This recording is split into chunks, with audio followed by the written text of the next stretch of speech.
Добар ден, гостин во неделното интервју на Радио Слободна Европа е амбасадорката на Кралството Холандија Мариет Схурман.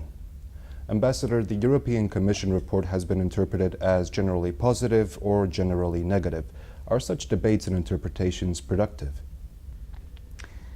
No, I don't think it is really helpful to start, interpreting. I think the report is it's a mirror. It's based on information that's provided by different stakeholders in Macedonia itself. It's a mirror of where Macedonia is on the way to EU membership. And I would think if you recognize the picture, work with it. If there's things you don't like, deal with it. Correct them, make sure you keep moving in the right track. And that is really the purpose of the progress report. Freedom of speech has been singled out as a problem area, some say for the first time this year. If this issue is not addressed, can it inhibit Macedonia's Euro integration? I think also in the previous years, media freedom have been one of the key points of attention. It's not the only issue in this progress report that has to be dealt with, but it's a core issue because it links to the basic criteria for EU membership, which is the political criteria. The basic, the bottom line is, does Macedonia have a stability of institutions that guarantee democracy, rule of law, human rights, and respect for and protection of minorities? And obviously, for all these kind of, let's say, oversight institutions to be there, present, and to function independently, the media is a key component of those institutions. So it gets a lot of attention. It's core, together with the judiciary, which also gets quite a lot of attention in this progress report. Excellency, how do you view the prison sentence for investigative journalist Tomislav Kežarovski? Are you aware of any similar case anywhere in the European Union or the Netherlands? Well, the sentence in itself is harsh. It seems quite heavy, but we have to wait for the full verdict, the written verdict, to understand why the judge gave such a long sentence. I have been looking, and no, there are no similar cases in the Netherlands. We do have similar cases where an identity of a protected witness in a high-profile case has been leaked. But normally, in the Netherlands, consistently, there's an investigation launched against the judges and the prosecutors who must have leaked the information, but never against the journalist. So I think this is a rather unique case. I understand that the Macedonian legislation is very strict when it comes to the protection of witnesses. Obviously, that's good to provide safety to the witnesses, but at the same time, there needs to be a check and an oversight and a watchdog institute, which is the media, to make sure that the Institute of Protected Witnesses is not used for other purposes. So from that perspective, and that is a balance that I expect a judge to take into consideration, the role of media as a watchdog, as an oversight institution, and the importance of protection, the safety of a witness, that is key in a high-profile case. There's also the police barricade for the journalist that attempted to protest the court's verdict. Journalists claim that authorities had no right to prevent a peaceful gathering. What kind of an image is this event, the latest events, projecting not only abroad but also for the citizens in Macedonia?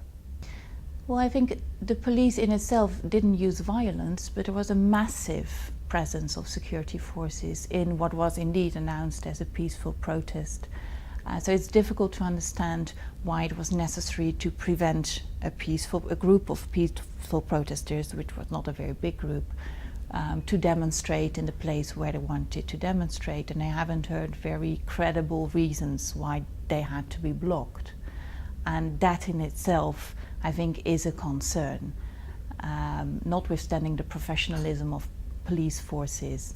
As I said, they didn't use violence, but it's difficult to understand why the protest had to be stopped. This is also an expression of freedom of speech, and citizens should be able to express themselves openly and freely when they're concerned.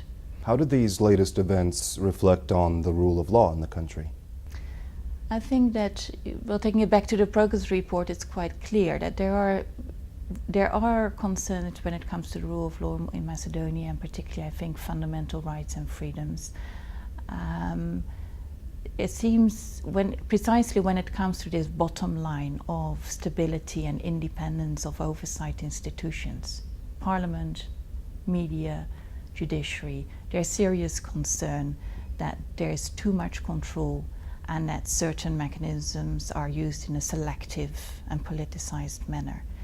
That may only be perceptions, but it's a perception that is real and it has to be dealt with. Even if it's only perceptions, it's not good for the stability of democracy in this country. The European Commission remarks that reforms must be placed into practice. What is your view? Is progress merely limited on paper in Macedonia?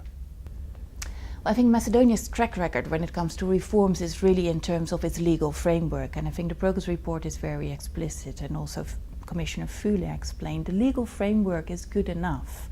It's really about implementation. It has to be implemented and enforced in an impartial, non-selective, transparent and accountable manner. So for the short term for Macedonia to ensure that it can start negotiations, it is of key importance to demonstrate political will, and political will encourages only demonstrated in acts. So implement the things you already have when it comes to a lot of legislation that's already good enough for this stage of accession. When faced with these remarks, the government responds by citing lists where Macedonia is progressing as the first in business, as the largest reformer, and so on and so forth. Is this getting us anywhere? Well, there's unfortunately also many, let's say, lists where Macedonia's ranking is not very high. Obviously, Freedom, the Reporters Without Borders, Freedom House Press, Corruption Index, Competitiveness Index. So you can, Google or we say play around with numbers easily and use one or the other. I think the key thing is, what do the people think themselves when it comes to the basic democratic institutions, their fundamental freedoms and rights being observed, the economic doing business climate, etc. And again, I think the progress report helps in a very neutral and balanced manner. It points out certain key areas that need to be addressed, and I think the country can only benefit from those recommendations.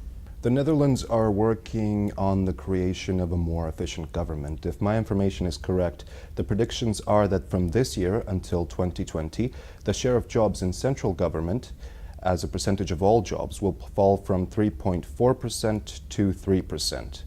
Evidently, the opposite is happening in Macedonia. What is the risk of having a constantly growing public administration with the government as the largest creator of jobs? Well, I think the main risk is that it's economically not sustainable. It is the taxpayers that have to pay for those jobs. And definitely Macedonia has still a very high level of unemployment that has to be dealt with.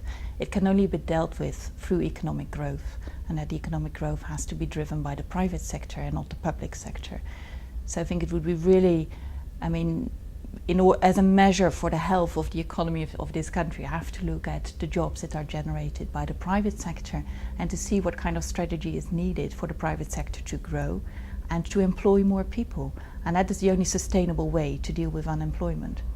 The negotiations on the name issue seem to be at a deadlock. Is this bilateral dispute the only reason the country is not a member of the European Union yet? Because that seems to be the general impression. It's not the only reason. But it definitely did block the start of accession talks. Now, as accession talks can be extremely long, they tend to be longer and longer and very complicated. So even without the name issue, I'm not sure if Macedonia would already have been in, but it would have been further. And as I said, the Netherlands is one of the countries with other European member states that keep pushing for starting the accession talks, because that is the real work. Then it's when we can really start to make reforms sustainable and get Macedonia closer towards the European Union. But it will be a long process. It's not overnight. It can take 10, maybe even more years. But that is the real process, and that's the process that we want to start as soon as possible. Thank you, Ambassador. You're welcome. Тоа се за ова неделно интервју на Радио Слободна Европа. Повторна средба за 7 дена.